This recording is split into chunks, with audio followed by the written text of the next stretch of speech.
Days in the border town blurred into a peaceful rhythm, a gentle mix of tea steam, the scrape of ink on paper, and the quiet comfort of shared silences. In the early morning sunlight, our tea shop, Wonking, came alive. Counters overflowed with fresh tea bricks, and fragrant dried leaves hung from the beams. Outside, customers in their practical hanfu wandered through the bustling market, their dark hair tied up simply. Inside, I was grinding tea, the steady, rhythmic thump of the pestle and the mortar a familiar sound. My younger sister, humming a small tune, was carefully stacking bowls. And then there was Zheng. His wounds had healed enough now that he could move around freely, though a few bandages still clung to his arm. He sat at a small table, his brush dancing across paper, creating elegant signs for the shop. Wonking tea finest leaves, his characters read, each stroke a masterpiece of calligraphy that drew admiring glances from passers-by.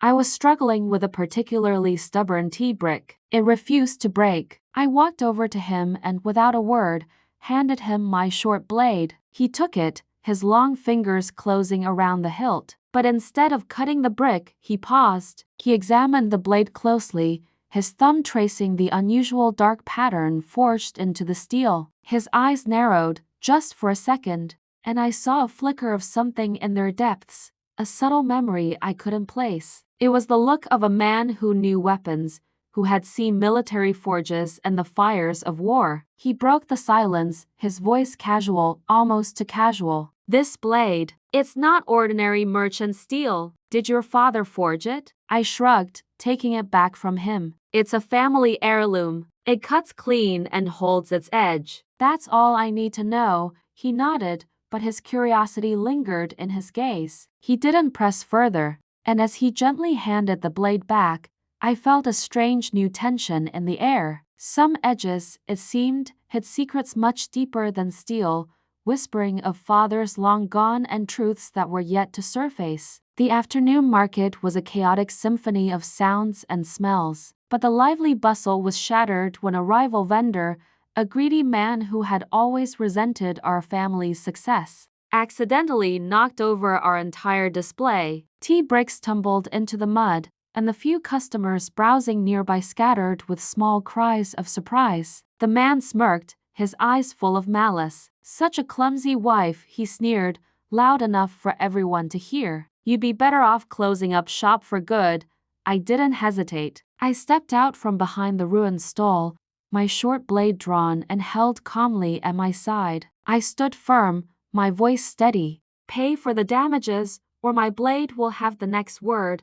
A crowd began to gather, their whispers like rustling leaves. The rival vendor laughed, mocking my unladylike behavior. He thought me an easy target, a woman alone. But I wasn't alone. Zheng emerged quietly from the shop. He didn't say a word. He simply bent down, picked up a mud-caked tea brick, and placed it precisely back on the upturned table. Then, with a fluid motion, he picked up a small stone from the ground. With perfect, unnerving aim, he threw it. It flew through the air and struck the rival's signpost with a sharp crack. The wooden sign splintered and fell to the ground. The vendor startled, his face draining of color. He looked from Zheng's calm, cold expression to the fallen sign, and then back to the blade in my hand. Fear replaced his arrogance. A witch and her ghost husband, he stammered, before he and his cronies scrambled away, disappearing into the crowd. I wiped the mud from my hands and glanced at Zheng. He met my gaze, and I gave him a grateful nod. We learned that day that gossip and greed would test us constantly. She met their force with cold steel. He met it with quiet precision. Together, we were turning their sabotage into a lesson no one in this market would soon forget. Later that afternoon, as plum petals fell like soft pink snow in our courtyard, a visitor arrived. A majestic hawk with dark, glossy feathers and sharp, intelligent eyes landed near the shop. It was exhausted, one of its wings drooping at an awkward angle. I approached it cautiously, a soft cloth in my hand, but the hawk's piercing gaze was fixed on Zheng. He knelt down slowly, moving with a grace that seemed out of place in our humble tea shop. He whispered soft, calming words, sounds I couldn't quite catch. Miraculously, the proud bird relaxed, its tension easing. It hopped forward and allowed him to gently cradle it, perching on his arm as if he were its master. My sister clapped her hands, her eyes wide with excitement. A big bird. I frowned, my practical nature taking over. It's a stray, but it looks valuable. It might belong to someone important. That's when Zheng lied, his voice smooth as silk. It's a trained messenger hawk. If we can heal it, it could be worth 100 taels of silver. I eyed him suspiciously. His story was a little too polished, a little too quick, but the thought of 100 taels was tempting, and the bird did seem special. I nodded slowly. Fine, then we'll keep it. But if it eats my tea leaves, it's going into a pie.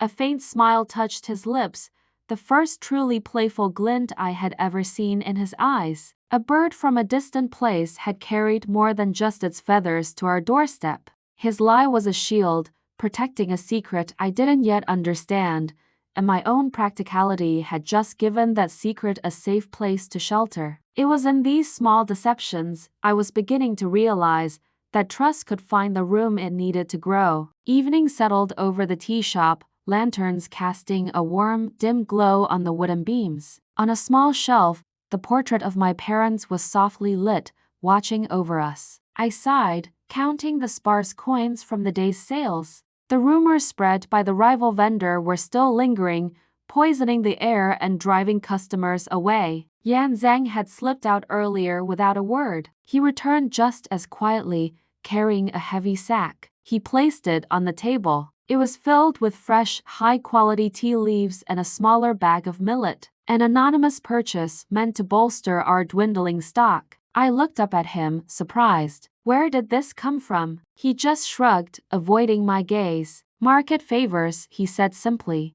I reached out and touched the rough fabric of the sack, my eyes softening. His quiet support meant more than any grand gesture. We sat together, sharing a pot of tea in the comfortable silence. The tension of the day had left me weary. I whispered about the rumors, how they were hurting my sister, how she was being shunned by the other children. He listened, his expression serious. He spoke in a low voice, his words a balm on my frayed nerves. Words are just wind, they pass. Your strength, Changyu, will outlast them all. I looked at him then, truly looked at him, and for the first time, I let him see the vulnerable gratitude in my eyes. We faded into a shared silence, the only sounds the whisper of the wind and the soft rustle of the hawk perched nearby. Outside the window, plum petals drifted past like pale ghosts in the moonlight. In these ancient times, I was learning. Comfort didn't always come in grand declarations or passionate speeches. Sometimes, it came in quiet returns, in anonymous bags of tea, and in the steady, unwavering presence of someone who guarded your heart without ever needing to say the words. Thanks for watching. Subscribe to see what secrets the blade and the hawk will reveal next.